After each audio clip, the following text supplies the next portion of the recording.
Devlin here with you, and welcome to Devlin's Mondo Nostalgia Radio Show. I hope you're having yourself a wonderful day, and thank you for pressing play. I don't know what it was that caused you to hit play. Maybe you're a regular listener. Maybe there's something about the picture on YouTube you liked, or maybe you said, boy, I've heard about this for going on for about 4 years now, and maybe I should give it a shot, or whatever it is. It doesn't matter to me. I just thank you for listening. And maybe it's even one of the subjects I'm going to talk about, because sometimes in YouTube we write the subjects that we are going to talk about. But whatever it is, make yourself at home. I hope you have a good time and enjoy yourself. I'll be talking about some more thought-provoking stuff in the second half, but I thought we'd kick things off very lighthearted, because I got to finally see one of the movies I've been dying to see this summer.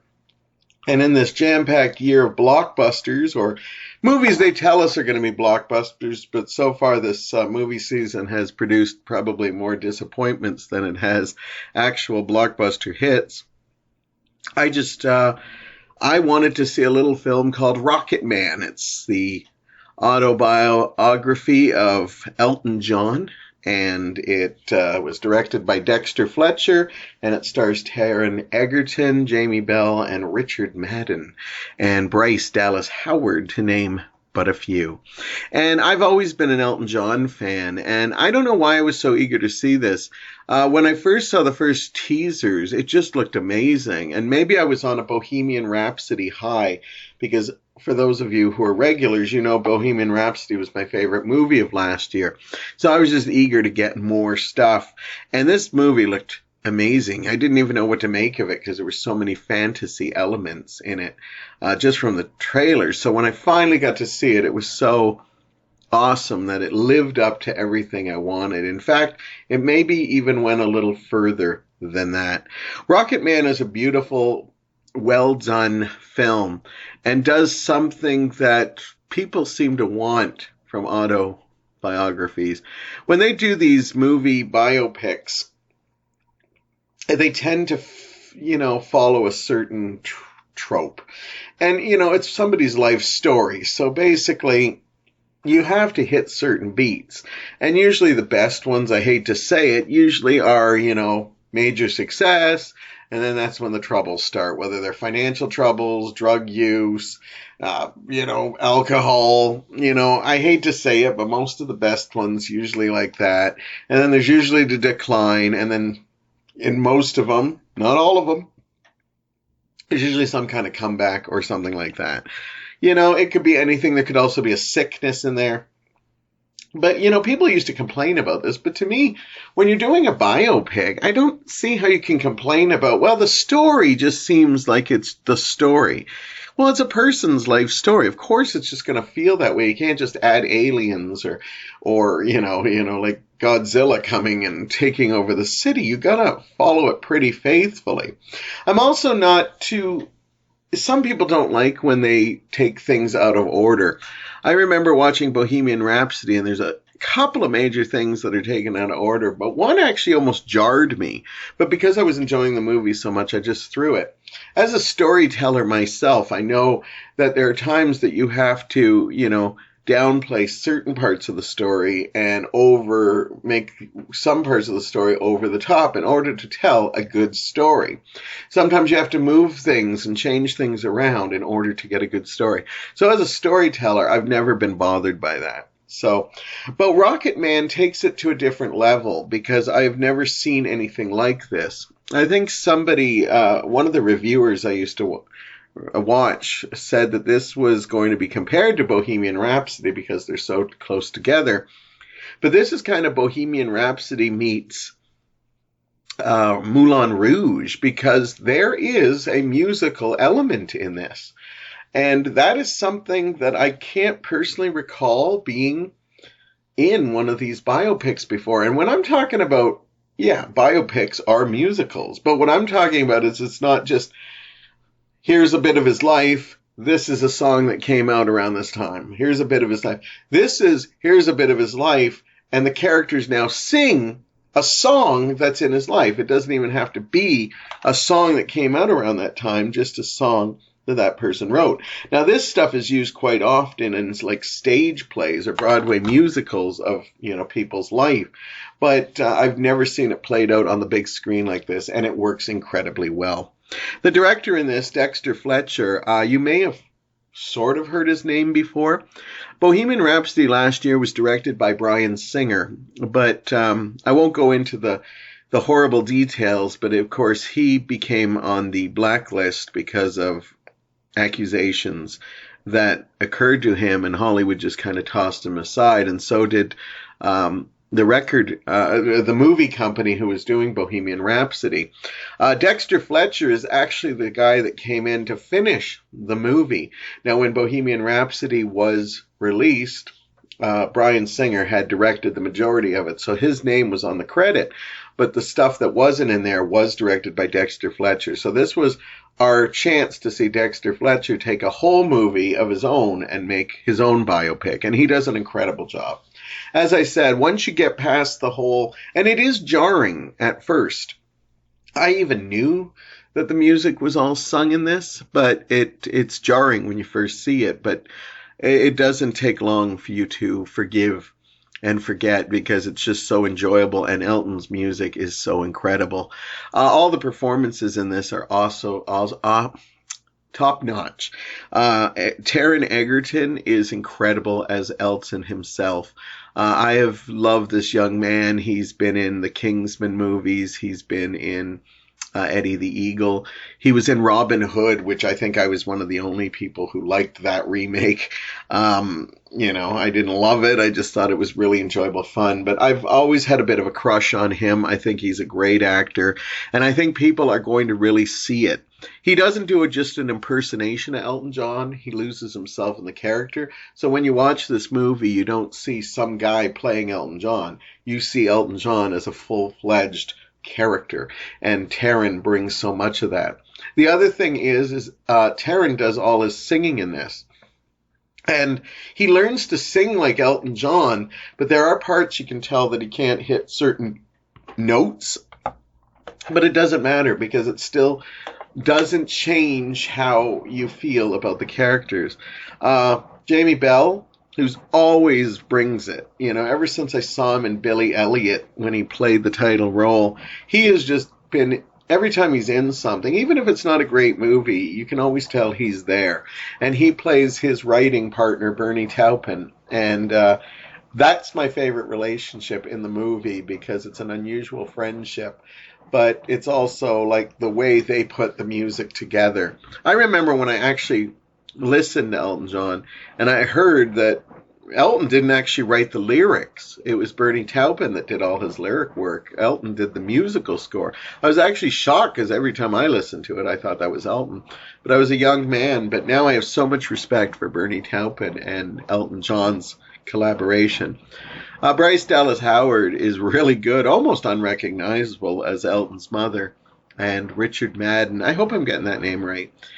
He plays his agent, personal assistant, and it's a really well-crafted character, almost so much like I'm surprised his family aren't upset with how he's portrayed in this movie.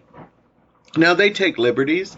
As I said, they move songs around, and of course they change a lot of stuff, and they add stuff that really didn't happen, but from what I've seen, it's well worth it. The visuals in this movie are incredible. It's just too bad that, like, Rocketman's not doing bad at the theaters, but I wish more people were seeing it. But I think a lot has to do with the fact that Elton John is still alive. And I don't want to sound morbid, but I think movies like Bohemian Rhapsody become more obsessed is because Freddie Mercury died, and we have this morbid curiosity. And I think sometimes the music we relate to even more once, one of the players in it are dead. Because, Queen has incredible music, but Elton John has just as much incredible music. I would say even more. And for people who love Queen, I think people need to find out about Elton John, too. The thing I loved about this movie was they used so many of his great songs. And I won't tell you which ones they used, because I like going to a biopic not knowing what I'm going to hear. But when we were driving home after, me, Mike, and Heather were all in the car, and we basically were raving about the movie, but we were also listing an incredible names of titles that weren't used in the movie. And that made us just realize just how much great music Elton John and Bernie Taupin have given us over the decades. It was amazing. Big name titles that weren't in this movie, that they could have made a whole other movie using these titles, and you'd still be like, oh, I love that song. I love that song. I think Rocketman is probably going to be one of my favorite movies of the year. It'll be interesting to see if it makes it to my very top, because of the fact that Bohemian Rhapsody was my favorite last year. I'd be like, oh, I'm going through a biopic phase. But Taron Egerton, I hope this movie wasn't released too soon, because he really should get an Oscar nomination for his portrayal of Elton John. But because Rami Malek won it for Freddie Mercury, sometimes the Academy doesn't like to, they like to repeat things, but not 2 years in a row kind of thing. So the fact that this came out, it came out earlier in the year, it's not making as much money as Bohemian Rhapsody. It could be a movie that, it would be easily to have forgotten by the time the Oscars roll around. If you're a fan of Elton John in any way, now I'll warn you, I have talked to some people that did not like the way this was done. They were hoping for just a straightforward biopic, and when the musical numbers came, they just didn't get it. I think this movie does go a little darker than Bohemian Rhapsody did. This is an R-rated movie. Another reason why it's probably having, as I said, it's making money at the box office. It's made its money back, but it's not becoming a juggernaut like Bohemian Rhapsody was. I also think it's a bad time of year to release this. I know it's counter-programming, but I'm glad Bohemian Rhapsody didn't go too dark into the, AIDS, HIV stuff, because the way I see it is with Freddie Mercury. He announced he had AIDS, and I remember the day he did, and he died of it within 48 hours, I believe. I'd have to do my homework on that. So he really didn't want to be a poster child of this. And I think Bohemian Rhapsody was a celebration of his life. This movie, too, with Elton, is definitely a celebration of life. But as I said, because Freddie is no longer with us, I think that's what there was a mysticism. Because we know Elton John's still alive, he was out promoting the movie, I think it makes it less urgent to go see this film. But I am telling you, you need to go check this film. If you're a music lover, give this movie a chance. It's just beautiful to look at. The fantasy sequences are absolutely top-notch. I think this is just one of the best movies of the summer. I wouldn't be surprised if it's one of the best movies of the year. That being said, I've seen a lot of biopics, some good, some not so good, and I decided that I was going to mention a couple of my other favorite biopics. I've mentioned Bohemian Rhapsody many times. It was my favorite movie of last year. Just the sheer amount of people who've seen it. You've probably seen it too, but if you haven't, definitely check it out. It's a beautiful display of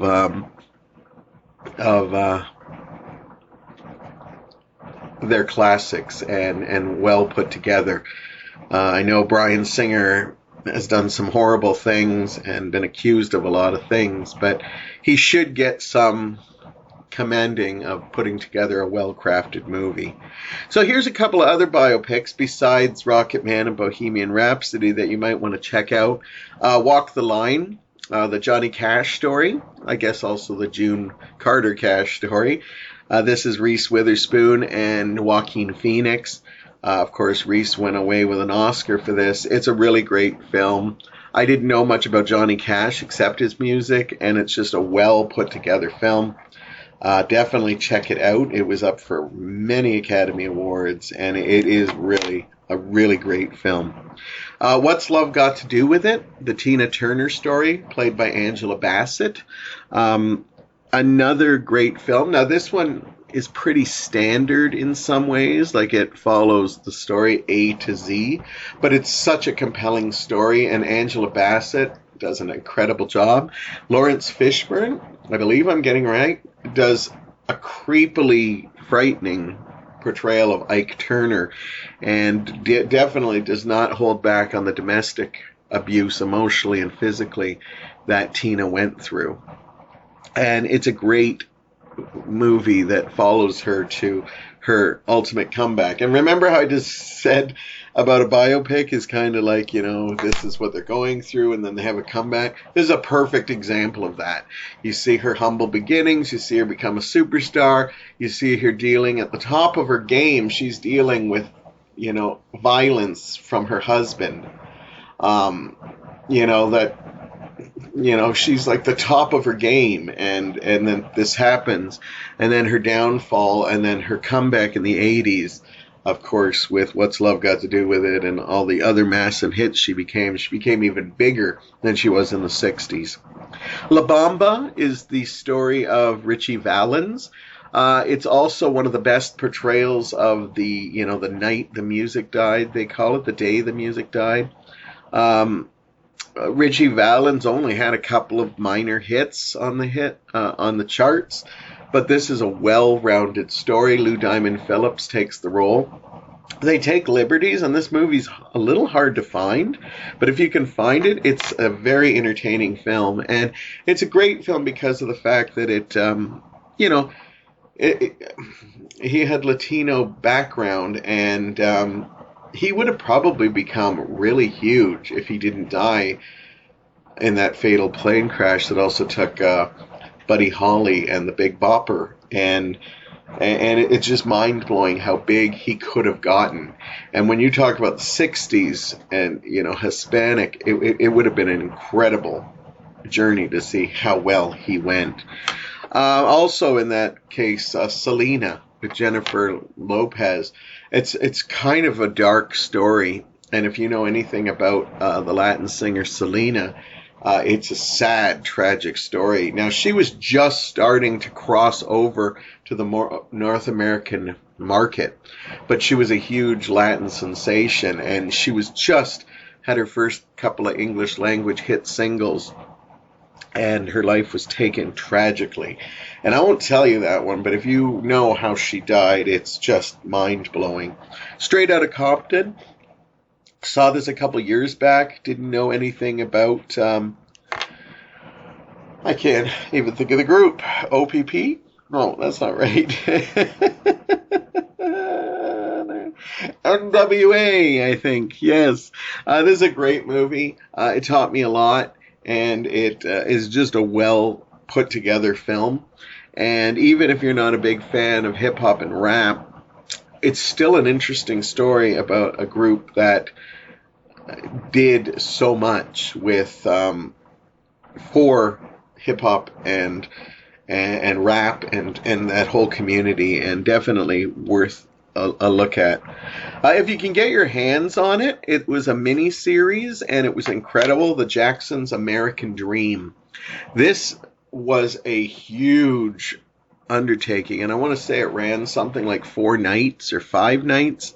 You can find it on DVD, but I think it's a little harder to find now because it came out years ago.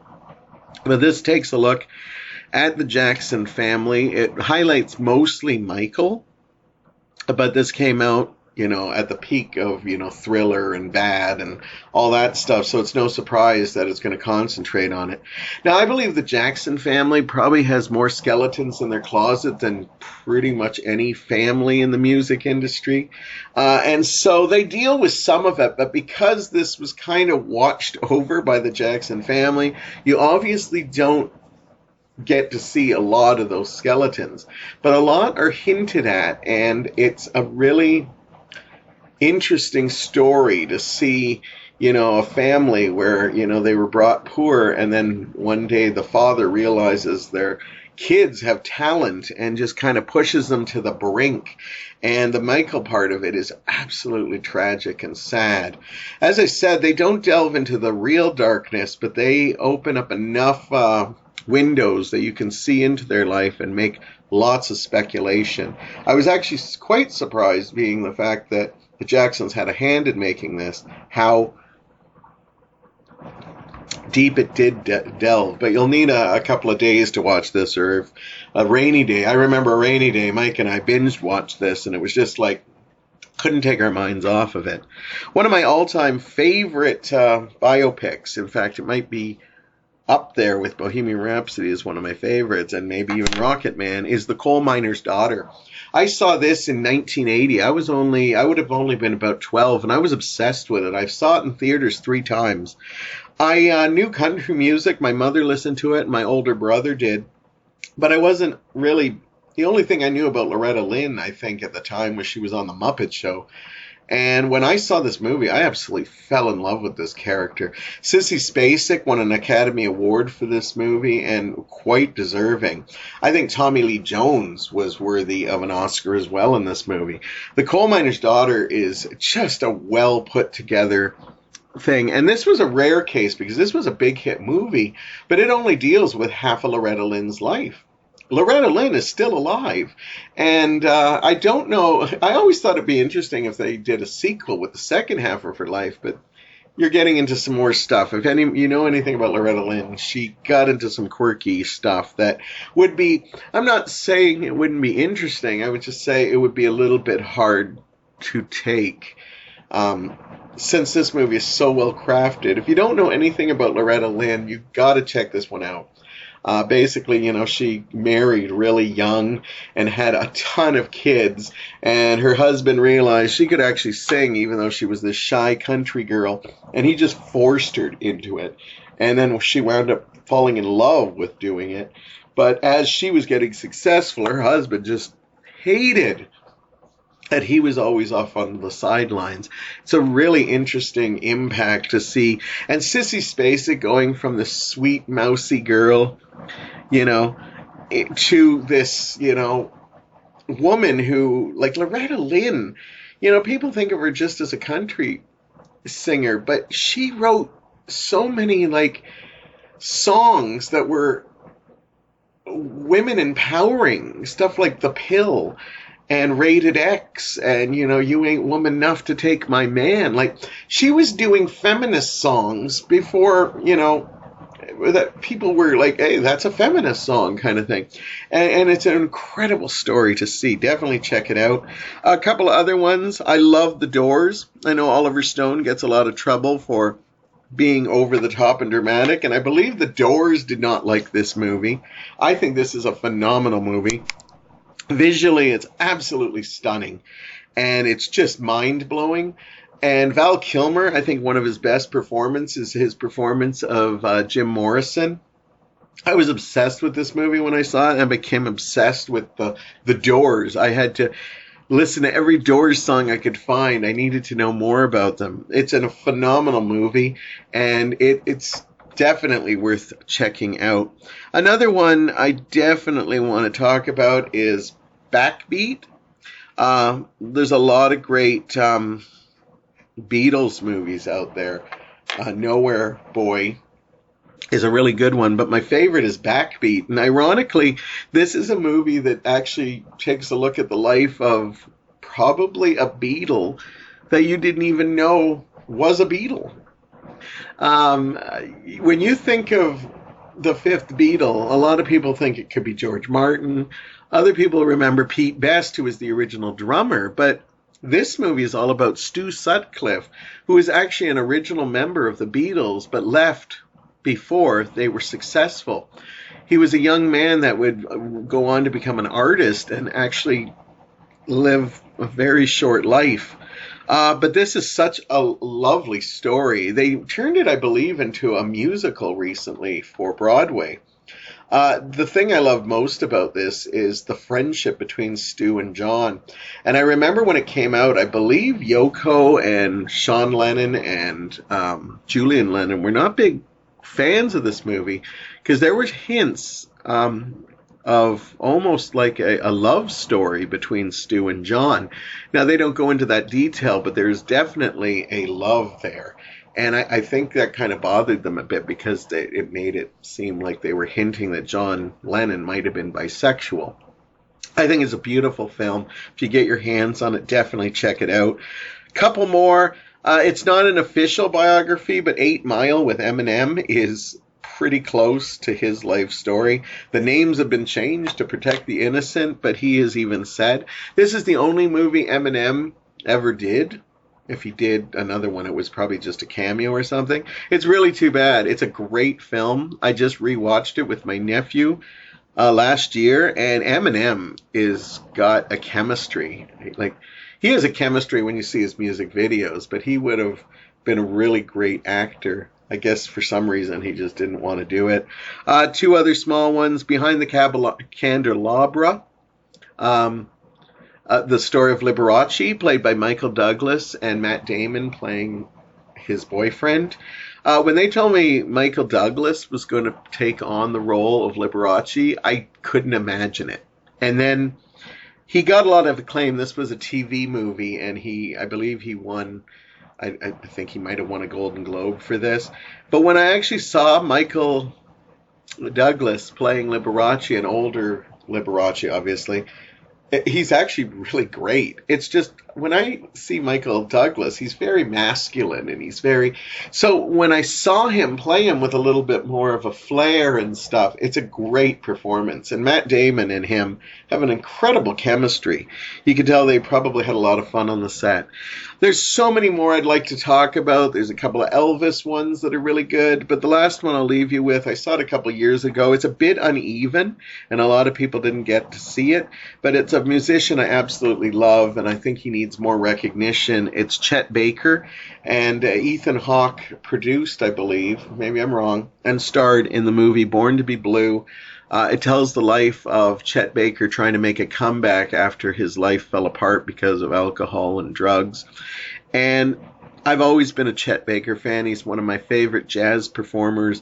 And this movie is a little uneven, but it's still great. And it's still a great introduction to a really tragic life that just kept going and going, and there was no apologies for the person he was.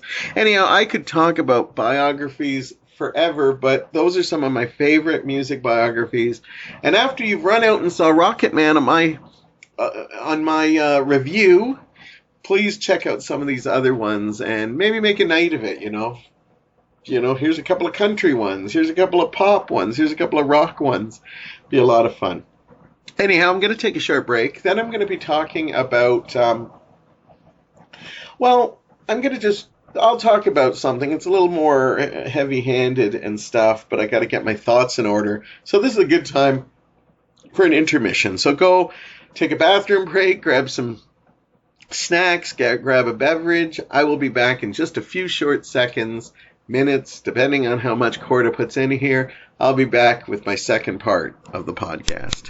For your convenience, we have an attractive refreshment stand in the lobby with buttered popcorn, golden good and hot from the popper, your favorite candies, wholesome and rich with a flavor treat for every taste, ice cream and other good things to eat, plus delicious Coca-Cola. So bright and bracing with the tang and tingle unmatched by any other beverage. Enjoy ice-cold Coca-Cola at our refreshment stand right now. Welcome back. Devlin here with you, and we're here on Mondo Nostalgia Radio. I knew I was going to get a little deeper on the second half, but I had to put my head, so it was hard to tell you exactly what I'm going to be talking about. So bear with me, because I feel the need.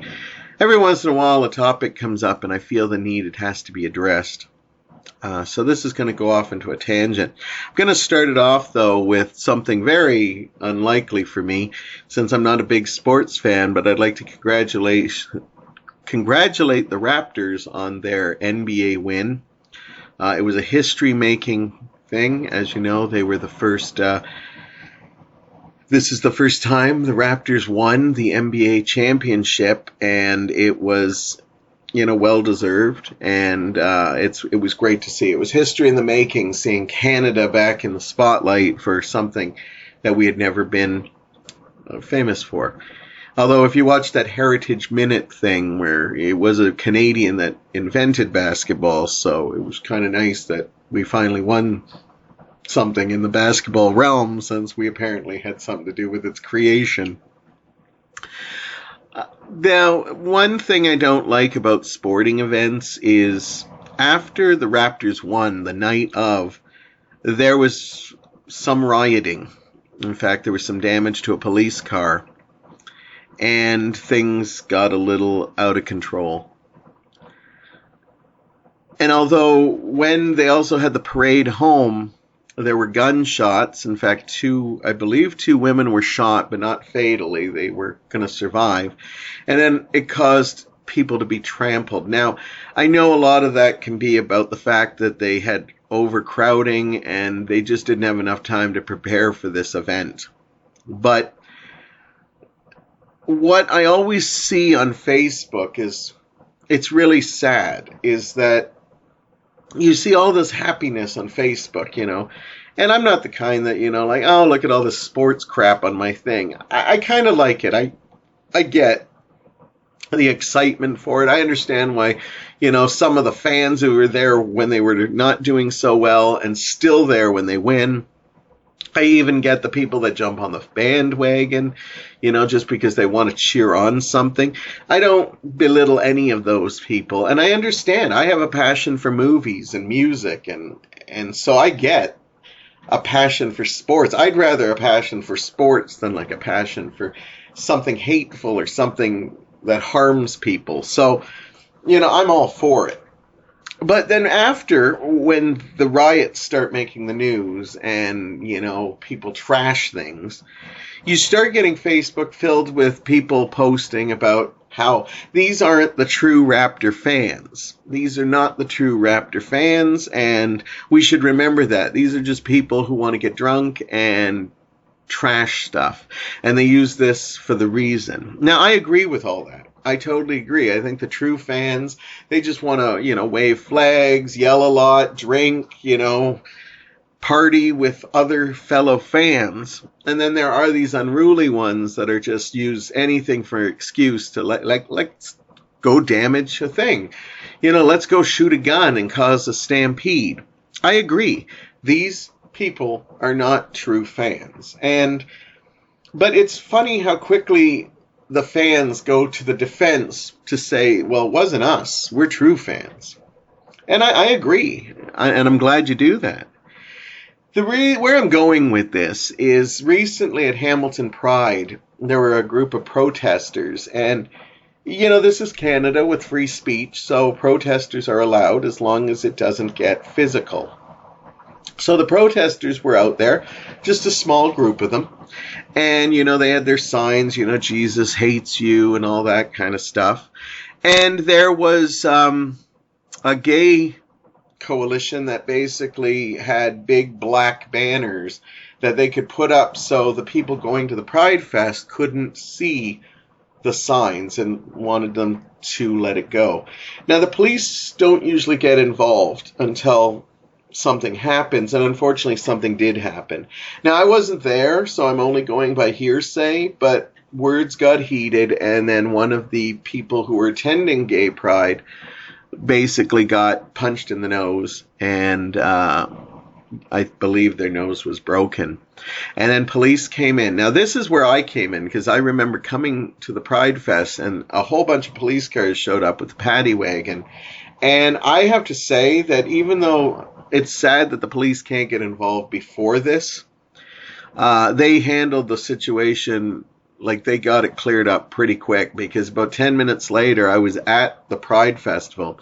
I looked over, and that whole group was descended. The gays went to the Pride Festival, and the protesters were taken away, and that area was just empty. So I gave them credit for that. But where I'm going with this is that I then saw, like, you see all the people that are supporting of gay, trans, pan, lesbian, anything, supporters. And then suddenly I just see everybody bashing on churchgoers, Catholics, Christians, anybody. And as this comes about, it really angers me a little bit because, yes, these people are, they have their beliefs, they have their right to protest, but at the same time, we tend to group all the church people as one. And I can tell you by my personal experiences, I have a lot of religious people, Catholic, Christian, born-again Christian, that have no problems with me. They support my lifestyle. They're supporters of gay and trans. They believe that, they have their beliefs, so that might mean they might not do that, but they believe in the end that God is going to make the decision when we all go to heaven, and it's up to him to pass judgment. But I don't like the fact that we just assume everybody who goes to a church is against us. So just like the Raptors, I'd like to say that these few protesters, we're not even talking a lot, it was just a handful of them, do not represent real churchgoers. Now, there are churchgoers that do not like our lifestyles and stuff, but there are a lot of them that don't go out and spend their Saturday protesting a gay pride. They might look at us and not agree with it, but they can still be civil. But I also happen to know there's a lot of churches in Hamilton that actually welcome gay people in. And that needs to be said. Because I don't feel that they're getting... It's not fair to... We just say every churchgoer is bad. And it's just like these Raptors fans that start rioting. They get instantly not supported by saying, these are not true Raptors fans. They're just people who want to cause trouble. And that should be the same for these protesters. Not every churchgoer should be ostracized because of this small group. And I just really wanted to get that off my chest because I have some very close friends that go to church. I have my beliefs myself. I've talked about my beliefs. I believe in a stronger, higher thing, whether that's God or Jesus. I talk to Jesus regularly, but I just don't think it's fair that we just group everybody who goes to a church or everybody who has faith is against us. I don't believe that. So I had to get that out there. The other thing I wanted to get out there is I was just mesmerized by the sheer number of people that were out at that Raptors thing. And on one side, it is an absolute beautiful thing to see. I don't like hearing the stories about overcrowding and gunshots causing people to get trampled. But at the end of the day, it's incredible to see people coming together and celebrating something that's historical. And I remember reading my Facebook on that day and hearing people, from Hamilton going to jump on the bus. And I'm sure they came from all over to celebrate for the day. And it's great to see. I couldn't believe the crowds in the streets. But then there's another side of it that I'm not saying that we need to have violent protests and stuff. But another thing my Facebook and social media is filled with is, everybody's hatred for all the stuff going on about education or all the cuts that Doug Ford's making. And I think if we even had a non-violent protest with the number of people that came out for the Raptors, if the number of people that were celebrating the Raptors are the same number of people that are against all these educational cuts, all these healthcare cuts they're making, everything they're doing, that shows you what kind of voice. You have. Like if somebody said, let's have a protest rally and see if we can let them know that we won't take this.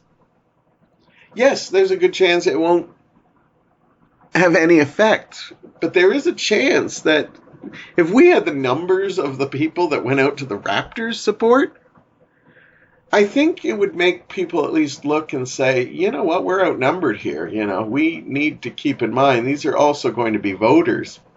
That's another thing. Imagine that every one of those people voted. Now, we know that's not the case because when we always get, you know, here's the number of people that voted, it's always incredibly sad at just how low the voting is for it. And imagine that's the crowd that turned out to a voting thing, you know? So like, you know, like even in the States, you know, imagine like when Donald Trump is up, you know, for his second term. If that amount of people showed up to a celebration to vote him out, and honestly, it's a democracy, so if they voted him back in, that's saying a point too, and I'm not saying anything against that. At least you got your voice heard.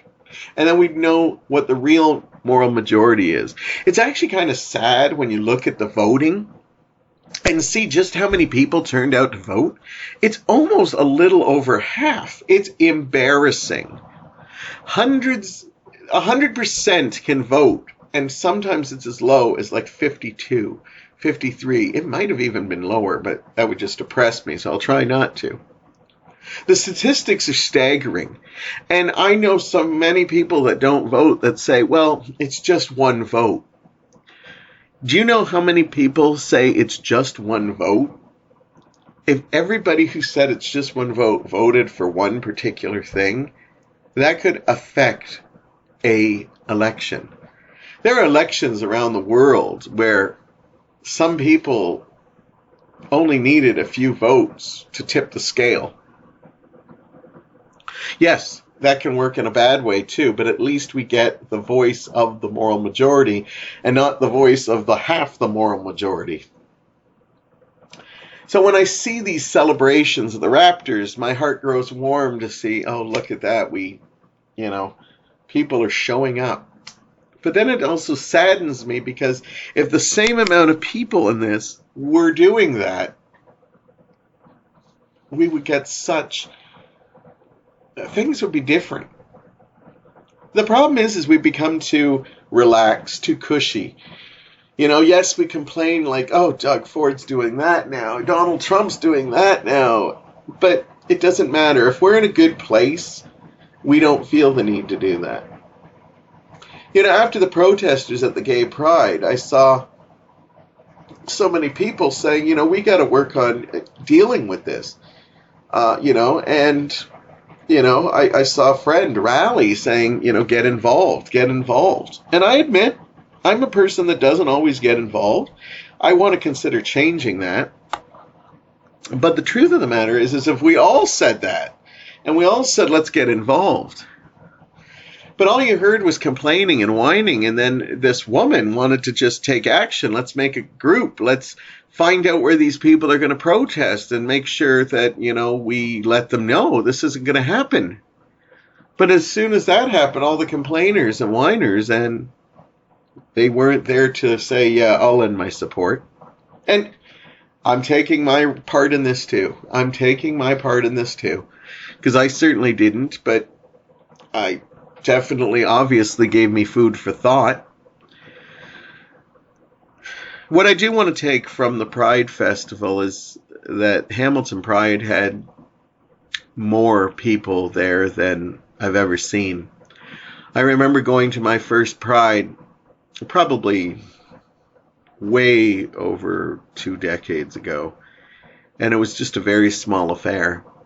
And to see it grow the way it has, and to see it, you know, introduce, you know, more love for trans and lesbian and pansexual and bisexual, and just, you know, I don't know who I am.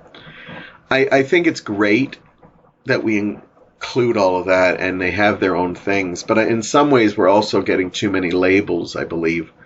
I think pride should just be for everyone, and it should be just that. I think we're going into a dangerous state where we start labeling everything. I've talked about this in the past. I think pride should just be like all of us, but now it's great to see the numbers coming out for pride, and you see a lot of straight people supporting us and stuff. I love seeing the amount of parents who were there with their young kids. It was incredible. And but I worry that if we label each other too much, it's going to start being about, well, this is this group, this is this group, this is this group. Yes, I totally agree. We need to have our own identities. But I think there's times where we have to come together as a group, because if we separate too much, then we're just going to be smaller groups. But it should all fly under the one pride banner, and then be proud of individual groups. Kind of like, I don't like to sing the praises of the States. I've always been a fan of the great American melting pot, where you can be proud to be Italian or Irish or Ukrainian or Hungarian or Polish or whatever. But at the beginning, first and foremost, you're American. We don't really have that in Canada. We have our own identities, but it's amazing when you see how many people have lived here for over 40 years and still don't know how to speak English. That they basically, I love that they get to keep their own heritage, but I think at the top of the hour they have to be Canadians first. That's just my way. I have no problem bringing refugees in. If you live here, you're Canadian first, and then your identity is a strong part of you, but you are a Canadian first. You want to come to Canada, you're a Canadian first. I don't know. I don't think that sounds racist. I think to me, it makes a stronger nation and a stronger community, because this is our country. This is your country now. You should cherish it as your country. Still keep your values from your homelands and stuff like that. But this is now your country, and you need to dedicate yourself to that country. So I've been rambling on about just about everything, but I think I got my points across. Let me know if you agree or disagree with me. I know I don't get to, I don't know if this is considered political. I guess this is the closest to political you'll ever see me get. On a side note, I got to see Carol Pope perform at Hamilton Pride. She was just amazing. I've always been a fan of Carol Pope with Rough Trade. And when I heard she was coming, I was excited. But I had people coming over later that night, and I thought she was going to be put on later in the afternoon, because Pride went to 6. But we were walking around, and it was about 2:30, and they announced Carol Pope. So I got to see her sing some great music, and definitely sing some Rough Trade songs, which is great. I don't know. I don't have a bucket list, but if I did, Carol Pope singing Cream My Jeans out in live is definitely would be crossed off of it, because I remember as a kid, I always loved that line. Even when I didn't really know what that song was about. Just when you're a kid, Cream My Jeans. This is great. I go from a full protest thing to talking about Cream My Jeans. And I know a couple of people who absolutely hate that term. I think it's a term we should bring back. I know in this woke generation that would never happen, but, I don't know. I just think it's a fun, goofy little saying. So it was really great to see Carol Pope. And as I said, I loved seeing all the different trans people and the different, pansexuals and the bisexuals and the straight people that were celebrating us. I loved seeing little kids with rainbow flags on their shirts. I loved seeing boys wearing pink and girls wearing blue. I loved seeing them have their face painted with rainbow colors, or, the pansexual colors. It was so nice to see. I hadn't been to a Pride in a couple of years. And it's nice to go out and remind people, hey, I'm gay. But, it's just a small part of me. But I forget that there is a reason. But then later I came home and I celebrated with some friends. And I had a couple of straight friends there. And I share my Pride Day with everyone, as I've talked about last week's episode. But it is just refreshing to see all the different people that have come out and support Pride. And, I get the protesters are allowed to protest, but it should never get violent.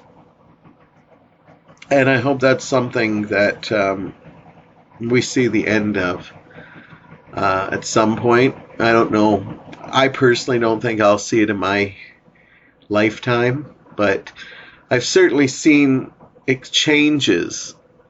I remember being a kid being terrified of people finding out I was gay.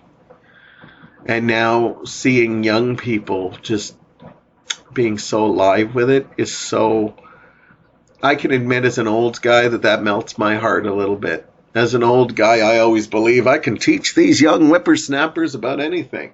But then I remind myself that sometimes the young can teach me too. And I'm so glad for the older generation than me that had to fight for so many things, that had to sneak behind, sneak in alleys or hide away in the dark spaces of the world to just be intimate with the person they wanted to be. Whether you were gay, lesbian, bisexual, it's kind of refreshing to see how that all came about. And so I say praise to the younger generation that teaches me, and the older generation that teaches me too. And if you are one of the younger generations, sit down and talk with one of the older generations. I don't care if you're gay, straight, or anything. There is stuff to be learned, and hey, they may actually learn something from you too. It's not that far-fetched. Anyhow, I hope you had a good time today. I was talking about biopics and pride and protesters. Next week, I don't know what we'll have. I'm going to try to get some guests coming in, or co-hosts. That's what I call them. But we'll see what happens. Anyhow, thank you for joining me today, and I look forward to seeing you and talking to you very soon.